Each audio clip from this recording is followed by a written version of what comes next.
Hello मेरे YouTube friends, स्वागत है आपका हमारे यूट्यूब चैनल कॉमर्स भारती में। मैं विकास भारती आज आपके लिए लेके आया हूँ माइक्रो इकोनॉमिक्स की वीडियो नंबर 5 जो बेस्ड होगी प्रोडक्शन पॉसिबिलिटी कर्व के ऊपर। तो प्रोडक्शन पॉसिबिलिटी कर्व है क्या? प्रोडक्शन पॉसिबिलिटी कर्व जनरली दो गुड्स के बिटवीन पाए जाने वाले डिफरेंट पॉसिबल कॉम्बिनेशन को रिप्रेजेंट करने का काम करती है। जब आपकी इकोनॉमी में जो गिवन रिसोर्सेज होते हैं उनके अल्टरनेटिव यूजेज होते हैं, बट वो रिसोर्सेज आपको लिमिटेड मैनर में गिवन होते हैं ड्यू टू स्कैरसिटी प्रॉब्लम। इसका मीनिंग भी सिमिलर इसी बात को रिप्रेजेंट करता है। चलिए देखते हैं। Production possibility curve is a curve that represent different possible combination of two goods that can be produced with the given resources. It means आपकी कंट्री के गिवन रिसोर्सेज को प्रॉपर मैनर में यूटिलाइजेशन करते हुए दो गुड्स के between differentiate possible combination को represent करने का जो काम करेगी उसे आप क्या बोलोगे? Production possibility curve. Mister Shyam नाम का एक फार्मर है। उसके पास 1 हेक्टेयर एग्रीकल्चर लैंड है। उस 1 हेक्टेयर एग्रीकल्चर लैंड में या तो वो वीट का प्रोडक्शन कर सकता है, या वो राइस का प्रोडक्शन कर सकता है, या वो बोथ का प्रोडक्शन कर सकता है। ये डिपेंड करता है उसकी इनकम जनरेशन के ऊपर कि किस प्रोडक्ट की मैन्युफैक्चरिंग करने से उसको हैवी रिटर्न मिलेगा। जिस प्रोडक्ट की मैन्युफैक्चरिंग से उसका रिटर्न इंक्रीजिंग ट्रेंड में बढ़ता चला जाएगा तो वो फार्मर उसकी प्रोडक्टिविटी को बढ़ाता चला जाएगा, और जिससे उसका रिटर्न कम होता चला जाएगा वो ऑब्वियसली उसकी प्रोडक्टिविटी को, उसके प्रोडक्शन को रिड्यूस करता चला जाएगा। तो अब डिपेंड करता है, वो सारा का सारा वीट का प्रोडक्शन भी कर सकता है, वो एग्रीकल्चर लैंड पे राइस का भी सारा का सारा प्रोडक्शन कर सकता है, या 50-50 प्रपोर्शन में कर सकता है, 70-30 प्रपोर्शन में कर सकता है, 60-40 प्रपोर्शन में कर सकता है। तो इस तरह दो गुड्स, याद रखिएगा, दो गुड्स के बिटवीन जब आप डिफरेंट पॉसिबल कॉम्बिनेशन को निकालने के लिए जा रहे हो उसके रिप्रेजेंटेशन को ही प्रोडक्शन पॉसिबिलिटी कर्व का नाम दिया गया है। देखिए, अब हम इसे एक टेबल के थ्रू रिप्रेजेंट करने वाले हैं। फर्स्ट केस में कॉम्बिनेशन नंबर फर्स्ट में मिस्टर श्याम 100 की 100 यूनिट किसकी मैन्युफैक्चर करता है? वीट की। तो अगर वो सारी यूनिट वीट की मैन्युफैक्चर करता है तो आपकी जो राइस की मैन्युफैक्चरिंग यूनिट होगी वो क्या होगी? 0। आगे बढ़ते हैं। आफ्टर दैट उसे कुछ रियलाइज होता है कि उसको जो इनकम जनरेशन होने लग रही है उस इनकम जनरेशन में कुछ एक्सपेरिमेंटल एक्टिविटीज करके वो कुछ हद तक चेंज कर सकता है। मे बी उससे उसकी इनकम इंक्रीज भी हो सकती है और डिक्रीज भी हो सकती है। तो उसने आफ्टर दैट कॉम्बिनेशन नंबर 2 उठाया। कॉम्बिनेशन नंबर 2 में उसने 10% पार्ट में क्या किया? वीट को मैन्युफैक्चर किया, और रिमेनिंग 90% पार्ट में उसने किसको मैन्युफैक्चर किया? वीट को। तो 90 यूनिट्स उसने किसकी उठाई? वीट की। तो 10 यूनिट्स किसके मैन्युफैक्चर की? उसने राइस की। After that combination number C क्या बोलता है? फार्मर ने 70 यूनिट्स किसकी मैन्युफैक्चर की? वीट की। तो 20 यूनिट्स किसकी मैन्युफैक्चर की? आपकी राइस की। कॉम्बिनेशन नंबर डी में 40 यूनिट्स किसकी? वीट की। 30 यूनिट्स किसकी? राइस की। And at last combination number ई में उसे पता चला कि जैसे जैसे मैं राइस को प्रोड्यूस करता जा रहा हूं वहां से मेरे को इनकम ज्यादा रियलाइज हो रही है इन कंपेयर ऑफ वीट। तो सर क्यों ना वो ऐसा कर दे कि दोनों की कॉमोडिटी को इंक्रीज कर दे? नहीं, ये पॉसिबल नहीं है ड्यू टू स्केयर रिसोर्सेज। आपकी इकोनॉमी में रिसोर्सेज स्केयर होते हैं। तो उसने एट लास्ट ई में 0 यूनिट मैन्युफैक्चर की वीट की, और सारी की सारी यूनिट किसकी मैन्युफैक्चर कर दी? राइस की। तो फ्रेंड्स, जब आप प्रोडक्शन पॉसिबिलिटी शेड्यूल को ग्राफिकली रिप्रेजेंट करने के लिए जाते हो तो वो ऑटोमेटिकली कन्वर्ट हो जाता है प्रोडक्शन पॉसिबिलिटी कर्व, क्योंकि कर्व का मतलब क्या होता है? Graphic presentation. अब मैं इस शेड्यूल को कर्व के थ्रू एक डायग्राम पर दिखाने वाला हूं। देखिए, आपने फर्स्ट कॉम्बिनेशन में वीट की कितनी यूनिट ली? 100। राइस की कितनी ली? 0। मैं ओ एक्स पे किसको रिप्रेजेंट करता हूं? राइस को। और ओ वाई पे हम किसको रिप्रेजेंट करते हैं? वीट को। वीट की अगर हमने 100 यूनिट्स ली तो राइस की कितनी यूनिट्स ली? 0। सेकंड कॉम्बिनेशन में हमने वीट की कितनी यूनिट कर दी? 90। और राइस की कितनी यूनिट कर दी? 10। तो इस तरह मैंने जैसे ही आपके राइस के प्रोडक्शन को बढ़ाया तो वीट के प्रोडक्शन को मैंने वहां पर कम कर दिया। आफ्टर दैट मैंने वीट की कितनी कर दी? 70। राइस की कितनी कर दी? 10 से 20। नेक्स्ट केस में मैंने वीट की कितनी यूनिट कर दी? 40। एंड राइस की कितनी कर दी? 30। और एट लास्ट मैं राइस की 40 यूनिट्स को मैन्युफैक्चर करने के लिए वीट की 0 यूनिट मैन्युफैक्चर करूंगा। यहां पर आपके लिए एक और बात याद करने लायक है। प्रोडक्शन पॉसिबिलिटी कर्व की जो शेप होती है वो कनकेव होती है, कनकेव टू द ओरिजिन।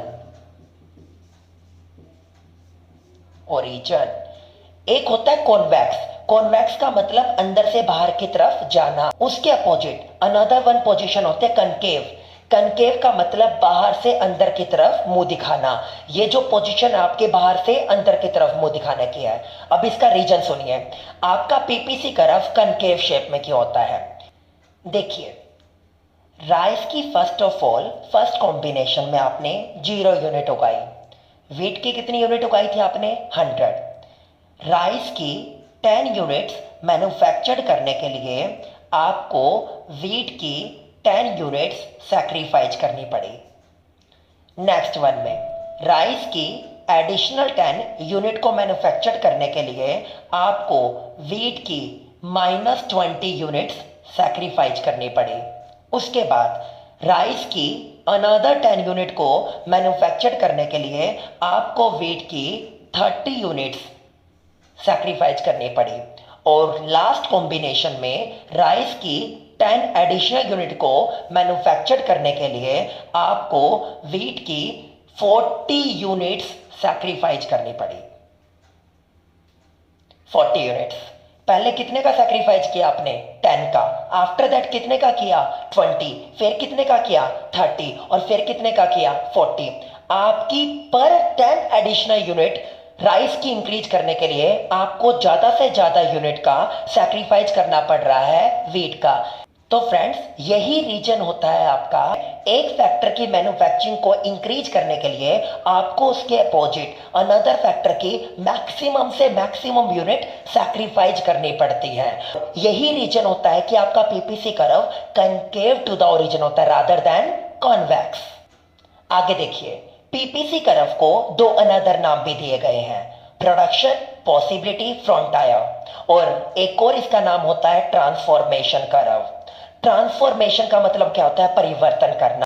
इसे ट्रांसफॉर्मेशन नाम क्यों दिया गया? क्योंकि आप अपने गिवन रिसोर्सेज को फर्स्ट यूनिट से फर्स्ट गुड्स की मैन्युफैक्चरिंग से सेकंड गुड्स की मैन्युफैक्चरिंग की तरफ ट्रांसफर करने जा रहे हैं। यही रीजन है कि आप पीपीसी कर्व को ट्रांसफॉर्मेशन कर्व भी कहते हो। कभी भी अब एक मोस्ट इंपॉर्टेंट बात मैं आपको बताने जा रहा हूं। इकोनॉमिक्स में जितनी भी थ्योरी होती हैं उन सभी थ्योरी की अपनी अपनी अजम्पशन होती है। आपका कोई भी टॉपिक इकोनॉमिक्स में तब तक अराइज नहीं होता जब तक उससे रिलेटेड कुछ बेसिक अजम्पशन ना हो।